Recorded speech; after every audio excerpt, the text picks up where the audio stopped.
বৃহস্পতিবার রাজধানীর কৃষিবিদ ইনস্টিটিউশন মিলনায়তনে প্রথম প্রতিষ্ঠাবার্ষিকী উপলক্ষে ইফতার মাহফিল ও সাংস্কৃতিক অনুষ্ঠান আয়োজন করে জাতীয় ছাত্রশক্তি।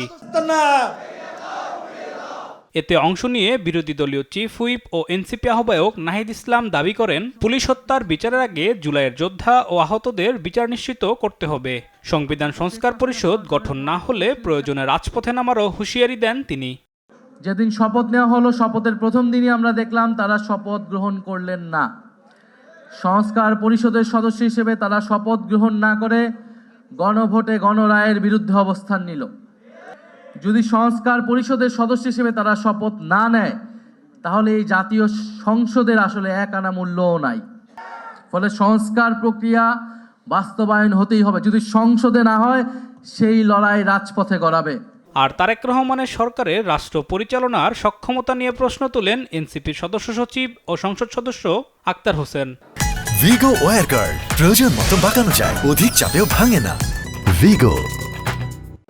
তারেক রহমান বলেছিলেন আই হ্যাভ এ প্ল্যান, কিন্তু কেন যেন মনে হয় তারেক রহমানের নিজস্ব কোনো প্ল্যান আছে, ব্যাপারটা এমন নয়। তিনি কোনো একটা প্ল্যানের অংশ।